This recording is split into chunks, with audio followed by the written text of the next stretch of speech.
Hello everybody and welcome to the second video in our short series of videos on the Vietnam War. As always, we begin with our learning outcomes. So by the end of this presentation, you guys should know what containment and the domino theory were. You guys should know how and why the Viet Cong were formed and their relationship with North Vietnam. And finally, you guys should know why Dien was unpopular and what happened to his regime.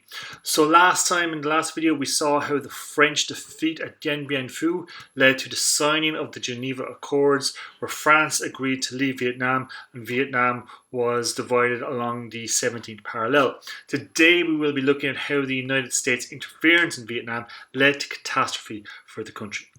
So even before the French left Vietnam, the Americans were heavily involved in the war, and they provided about 80% of the money needed for France to continue the war during that first Indochina War. This was part of the US policy of containment. Now, containment was a name given to the policy adopted by the United States after World War II to stop or to contain the spread of communism. And while the name sounds like a defensive strategy, it was in fact a very aggressive policy that was coupled with their attempts to roll back communist gains and ultimately destroy the communist system that they felt threatened their capitalist system. So after the French left Vietnam, the US began to push another theory known as the Domino Theory. And the Domino Theory stated that if Vietnam fell to communism, then all the countries of Southeast Asia would eventually fall like a stack of dominoes. However, this now is a disproven theory, and the justification for interference in the affairs of Vietnam and other countries in Southeast Asia didn't take into account that Ho Chi Minh, the leader of the North Vietnamese country at the time, and the North Vietnamese themselves were not part of like this worldwide communist conspiracy to take over the world, but instead they just wanted Vietnamese independence, and they believed that communism was the fairest way for them to rule.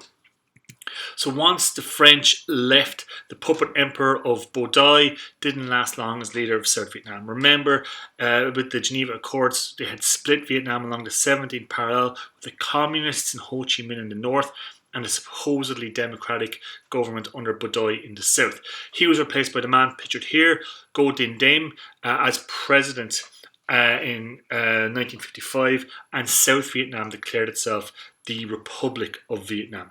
Diem refused to hold elections for the reunification of Vietnam, as stated in the Geneva Accords, saying there couldn't be free elections in North Vietnam as it was under communist rule, and the US backed this stance by Diem. After this, the Viet Minh, who were still living within South Vietnam, remember these were the guys who had fought for Vietnamese independence, had begun guerrilla attacks against the South Vietnam government. These attacks were originally disorganized and sporadic up until about the late 1950s. And in 1959, North Vietnam openly gives its support to the Viet Minh fighting in South Vietnam. They create the Ho Chi Minh Trail, which ran through Laos and Cambodia. Laos, as you see, is here, Cambodia here, and this trail, the Ho Chi Minh Trail, was a network of supply trails that supplied the Viet Minh in South Vietnam weapons, ammunition, food, and later on troops and men. It originally primarily ran through Laos to avoid the checkpoints along the 17th parallel, which was a division of both Vietnams, and these checkpoints were really well patrolled. Laos at the time was in a state of civil war between a communist faction and a royalist faction, and the Ho Chi Minh Trail, or that supply line, went through these communist-held areas. So in 1960, the Viet Cong was organized, famously known as the VC, and they were organized to officially unify all the Viet Minh in the south of Vietnam into a cohesive force. The Viet Cong were very popular in the south of Vietnam due to their policies, which including getting rid of US influence in South Vietnam, land reform, and finally to liberalise the South Vietnamese government.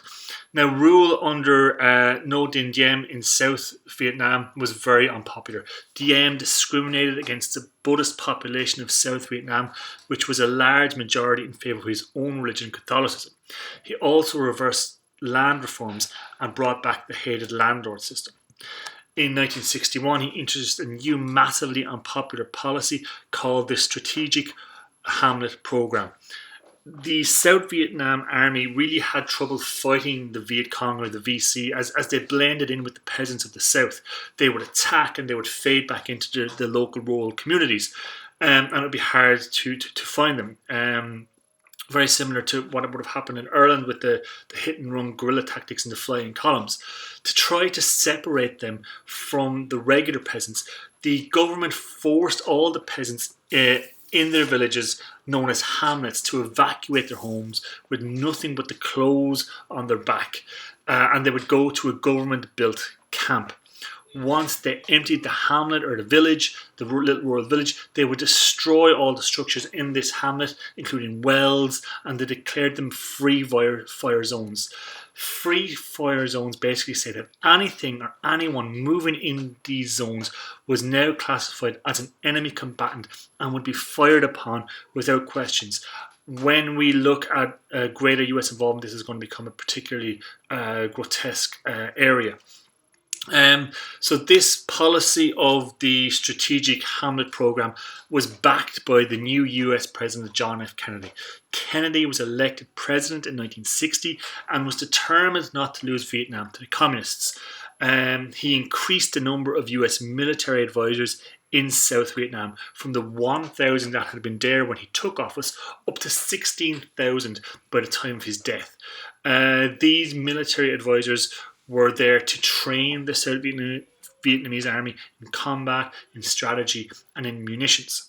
As US involvement increased, so too did North Vietnamese involvement, with 40,000 North Vietnamese troops coming to help the Vietcong forces sneaking in along the Ho Chi Minh Trail. With the Vietcong becoming more and more powerful and popular in South Vietnam, and Diem's unpopularity reaching new heights due to his discrimination of the local Buddhist population and massive corruption, the CIA backed an attempt to overthrow Dien. On the 2nd of November 1963, Dien was overthrown in a military coup, which meant that the military took over control of the country and Dien was shot and assassinated. 20 days later, an even more shocking assassination took place, with John F. Kennedy assassinated in Dallas on the 22nd of November in 1963. Now, throughout his presidency, JFK had refused to send ground troops to Vietnam. However, his successor, Lyndon B. Johnson, would not follow this strategy, and in the next video we will see how LBJ, or Lyndon B. Johnson, got lost in the labyrinth of Vietnam. So that brings us to the end of our presentation. So by now you guys should know what containment and the domino theory were. Second, you guys should know how and why the Viet Cong were formed and their relationship with North Vietnam, with particular knowledge of the Ho Chi Minh Trail. And finally, you guys should know why Ngo Dinh was unpopular and what happened to his regime. Thanks for watching. Hope you guys got something good from this video.